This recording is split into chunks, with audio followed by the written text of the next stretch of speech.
Welcome to Easy Medical Notes. Now we will see diabetic neuropathy. Diabetic neuropathy is progressive nerve damage caused by chronic hyperglycemia in patients who have already diabetes affecting peripheral and autonomic nerves. Here there is painful diabetic foot or painful diabetic legs, you can say. Pathological features can occur or they occur in peripheral nerves.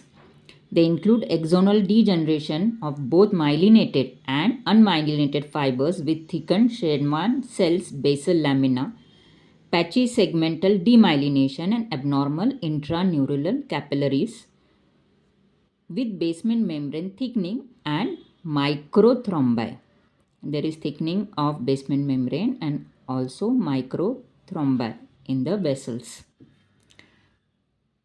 Majorly in clinical features, there is glow stalking.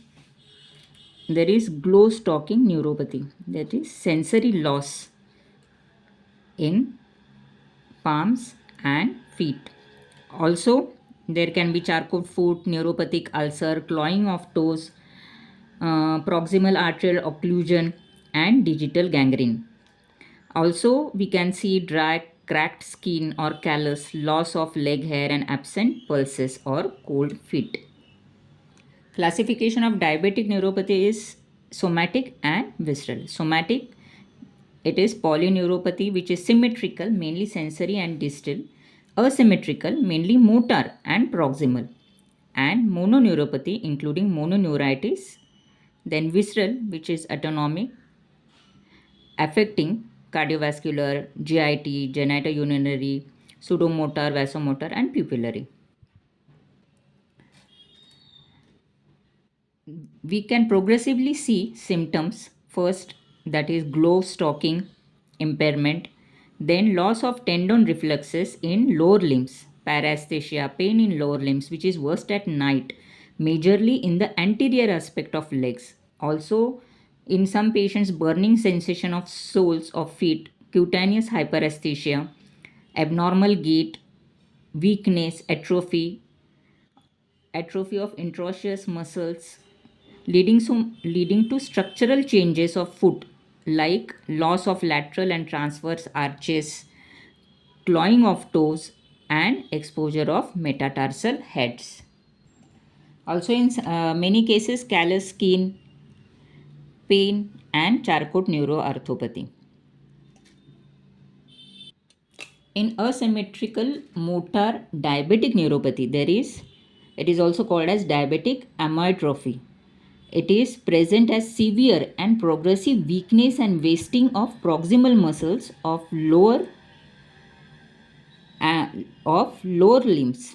It is commonly accompanied with severe pain, loss of weight, tendon reflexes are absent, and usually occurs within 12 months, and some deficits remain as permanent.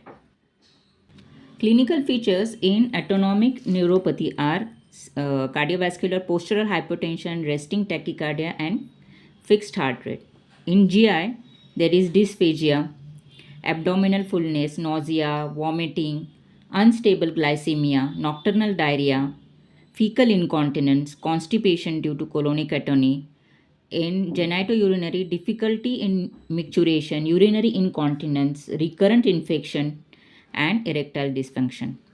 In pseudomotor, nocturnal sweats without hypoglycemia, gustatory sweating, and anhidrosis, or fissures in the feet. In vasomotor, feet feel cold due to loss of skin vasomotor responses. There is dependent edema and bulle formation.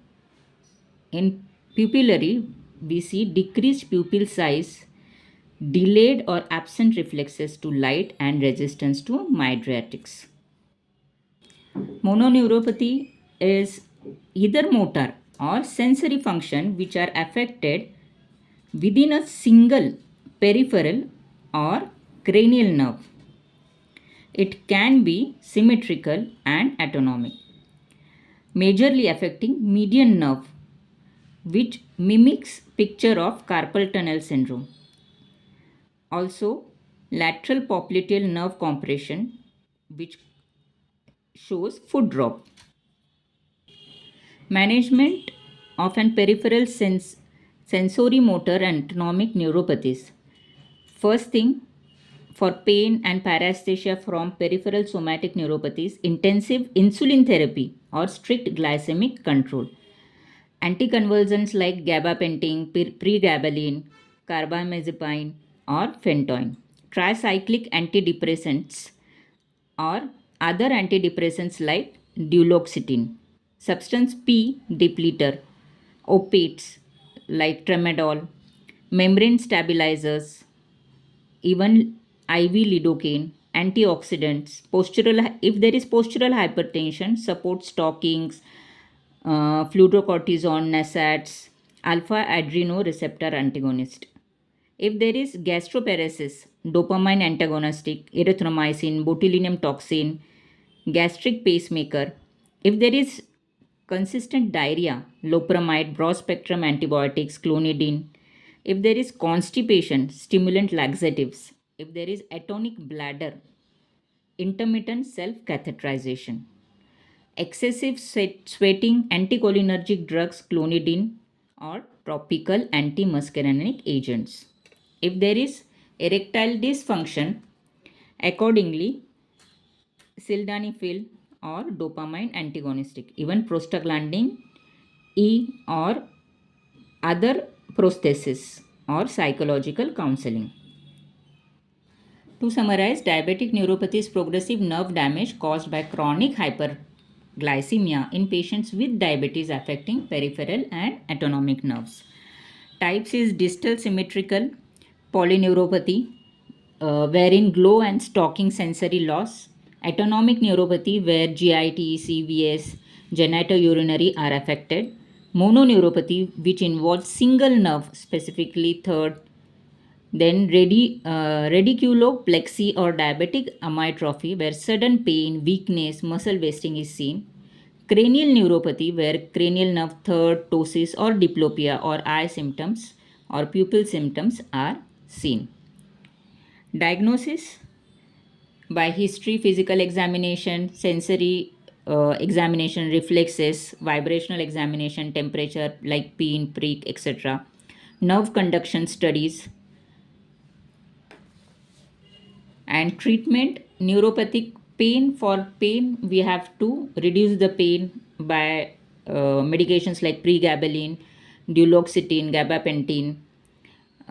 If there is GI symptoms or other organ symptoms, give appropriate supportive medications.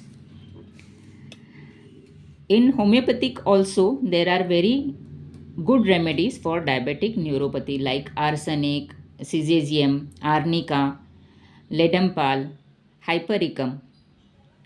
The main thing is prevention. Prevention, every annual screening by the specialist doctor and everyday screening by the patient himself, and take a proper foot care also with foot shoes or what they are wearing in the foot. It has to be very delicate and careful, which should not harm the feet skin, and there should be no trauma by the shoes.